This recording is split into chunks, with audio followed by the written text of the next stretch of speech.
Right, today we're going to talk about building strength and dexterity in your lead leg for kicking. If you come from a karate background or a Taekwondo background, this is kind of baked into what you do. A lot of those martial arts are kind of focused in around being able to lift your lead leg and kick with it. So lift what we refer to as a chamber and be able to throw maybe multiple kicks to different heights off of that lead leg with no momentum, in the sense of we're not trying to step up to the kick or give it away with a big switch or bring it up off the back leg. We're just trying to, like we would put out our lead arm jab, but the same idea with our lead leg. Now, if you come from a Muay Thai background or a Dutch kickboxing background or a different striking background that includes kicks, there's a likelihood you haven't got that baked into the nature of the sport. But martial arts has been evolving, and it's been evolving rapidly. So what a lot of things is happening now is cross-training. You're seeing Muay Thai guys using more of these traditional kind of karate techniques. You're seeing traditional karate guys starting to adopt more of what they see in Muay Thai. And it's beautiful, because what it means is we're going to start getting, and we're starting to see, the best of both worlds. A great example of this was in the UFC with Rose Namajunas when she knocked out Weili Zhang. She hit her with that fantastic roundhouse kick to the head, and it was just zero telegraph, straight up off the floor, bam, hit the target. And I can list off a bunch of other examples of it. The point being, it's a really useful utility to be able to kick with your lead leg without necessarily needing to do a switch kick or any kind of movement that's going to give away that it's coming. But it takes some work. So today I want to go over the 3 key areas and some stuff that you can start doing to help you develop that lead leg kicking game. All right, we're basically going to break this down into 3 main areas. One is going to be flexibility, and we're going to talk a little bit about stretching and how you need to apply your stretching to get it to where you want it to be. 2 is what we call chamber drills, and this is the boring stuff, but if you see anyone who's got a good lead leg, they're probably doing this stuff. So this is all about developing the strength in those really small hip muscles that you need in order to lift your leg up into the correct position to throw these kicks. The big mistake people make is that they think they need to rely on their big muscles in their legs or their glutes, their butt, but the reality of it is that most of it is to do with your hip flexors, which are very small muscles, but they need to be very specifically attacked in order to develop the strength to do what we're trying to do. And then 3 is the technique itself / the balance / the setups. I'm going to put that all under one category because then we've got a neat 3. That's just lazy writing. Okay, we're going to talk about flexibility first, because having the mechanical ability to actually lift your leg that high is important. We could talk all we want about technique and drills and all the rest of that, but if you can't physically lift your leg up because you're just too tight, none of that's going to matter. So we need to focus on that first. There's 3 different types of stretching that you want to include in general, but that's going to help you with this. One is dynamic stretching. Dynamic stretching is stretching through movement. So rather than just like you would think when you think of stretching, go down in the splits and hold it, it's about creating a line of movement where at a point in that movement, a stretch is occurring. So example is leg swings. You swing your leg up. At the top of the swing, your hamstring is being pulled, all your muscles are being stretched, but then it comes back out. So you're like, think of like warming up an elastic band. If you just pull an elastic band, there's a good chance it's going to snap. If you kind of warm it up first, you can take that elasticity a lot further. Dynamic stretching is great to do at the start of your workouts. Let's say you're going to work on this lead leg kicking game. You want to start your workout with a warm-up and then do some dynamic stretching. Forward leg swings to stretch the back of the hamstrings and on this forward plane of motion, and then sideways leg swings. So swinging so that we stretch that inside leg, think like a box split or like a side kick for those of you know what that is, and we're stretching both sides. And then things like hip circles and other movements that almost replicate the kicking and give you that dynamic form of stretch. You're going to be doing this when you practice the kicks anyway, but some specifics of this can be great. Second is what you all know and love, static stretching. Holding positions such as box splits, forward splits. There's, you know, a million stretching videos out there on YouTube. We got a pretty good one, so I'll link that below, or it'll be in the cards for you guys to go and watch. And you just want to get a regular routine with this going. Best to do this after workouts. So when your body is warm and activated and in a good place, that's a good time to sit down 10, 15, 20 minutes, whatever you can spare. The big thing with stretching, and in particular this kind of stretching, is consistency is key. It is better to do 5 minutes every day than to once a week go to yoga and stretch for an hour. You will see better results from small, regular stretching routines than you will from spending hours and hours in the gym on one day just fixated on your flexibility.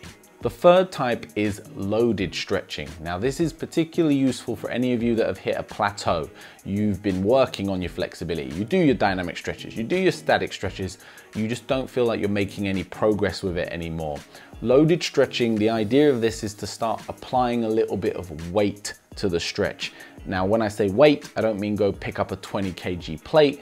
I mean use a little bit of gravity, get your hands off the floor, start pressing down on your legs. There's ways of applying a little bit of extra force to our stretch so that we can start pushing past those plateaus. Partners are another way. There's some good partner stretches where you can use someone to help take you beyond where your natural limits are. Now, be very reserved with this and be very careful with it. Don't let your ego get triggered. Like I said, this isn't weightlifting, so you don't want to be increasing the weight every week. It's about just taking it one little step beyond what you can naturally do by just sitting in the stretches. Go do a little bit of research. We're not going to get too into it today, otherwise this will be a very long video, but loaded stretching once, twice a week, start incorporating that if you find that static stretching and dynamic stretching isn't getting you anywhere. Okay, that's the boring stuff out of the way. Let's get on to the really, really boring stuff. This is the worst. Chamber drills. Now, there's a reason not many people, and this includes within the actual realm of where this stuff comes from, like Taekwondo and karate, have a really good lead leg. It's because the drills and the stuff that you need to focus on in order to do so is quite monotonous and boring. And a lot of these drills are chamber drills. Chamber drills is working on this universal chamber position. And one of the best ways to do this is by using a wall, putting one hand on a wall and then working that leg. Similar to how you'd go and lift weights, you would do 3 sets of each exercise, work both sides so that you keep it even and keep some symmetry to it. But if you work out of a southpaw stance, then you're going to be primarily practicing with your right leg. For the sake of your overall health and well-being, I always recommend working the other side just to help keep you muscularly balanced. You don't want one side of your body to be really strong and tonic and the other side to kind of be a bit limp and weak, because that's going to show up in different ways. Train both sides. We can go as simple as raising the chamber up and down, and then we can develop that to raising the fully extended leg, and we can go beyond that to things like repeatedly kicking or different variations of kicks up from this position. I'm not gonna again go into the full detail of it today because the video is gonna get too long, but here's a nice simple way to think about it. Take 3 of these drills, Google them, Taekwondo, lead leg kicking drills, wall drills. Take 3 of them, work 3 sets of 3. If you can't do more than 10 reps, then just do the reps. But if you find that you can do them for ages, then just set a timer. 3 sets of 1 minute per leg, 3 drills. Nice and simple, nice and easy to remember. Takes you roughly 10 to 15 minutes, depending on how many reps you're doing or how long each round is. And again, this would be the main part of the workout. So we do our dynamic stretching to warm up. Then we'd get up against the wall and we'd work these conditioning drills for this chamber, these chamber building drills. And at the end of the workout, let's sit down and have a stretch. If you do these regularly, these are gonna show the kind of biggest return on investment for lead leg kicking. These tiny little hip flexor muscles, they need to be specifically targeted. So the big important thing when you're doing these drills is to make sure that you're doing them properly. Don't overturn where your butt's gonna start doing the work. Don't underturn where basically you're just lifting a teep up. because that's not what we're trying to hit. You need that sideways on body position so that you're working it more from, like I said, a side kick or roundhouse kick position, because that's the kind of techniques that you'd be throwing off of that lead side. And finally, it's the technique slash balance. I'm gonna put the balance in here because that's a big part of it in terms of being able to stand on one leg and throw the technique. That takes a bit of time, and the more you practice your kicks, which is really what this area is about, it's the actual just practicing of the technique. The more you practice your technique, the more you're gonna be able to do that. So what you wanna start with is just throwing the kicks. Whether this be on a bag or a focus pad or in sparring, part one is just throw the technique. Just throw the kick from your bounce, from your guard, from your stance. Get your kick up there and just work on tidying that up, trying to avoid a one-step motion or a sliding motion, trying to ensure that your guard doesn't give it away too much, that you're not telegraphing the technique. You can just fling it up there and start developing the speed and the power. The way you get good at kicking is you kick. All this other stuff we're talking about is kind of supplementary. The way you get good at kicking is you throw loads of kicks. Now, some ways you can build upon this is practicing things like double kicks. Not because you might want to throw double kicks. Again, if you're in Muay Thai and you try to throw a double kick, you're getting swept. Yeah, they're going to take your foot out from under you, they're going to floor you, you're going to get hurt. So it's not, if you're training for that and you're using this, there's a little bit of like what crosses over, what's useful and what isn't. But from a training point of view, what you're doing is you're spending more time with that leg elevated. You're spending more time working on that balance. So when you go back to just throwing the single kick, that becomes a lot easier if you've developed the ability to throw the double kick. And finally, start applying it in with your combinations. You have to start thinking about how it's going to fit into your game. We practice drills, let's say a 1-2 back leg roundhouse. Well, now you need to start practicing a 1-2 lead leg roundhouse.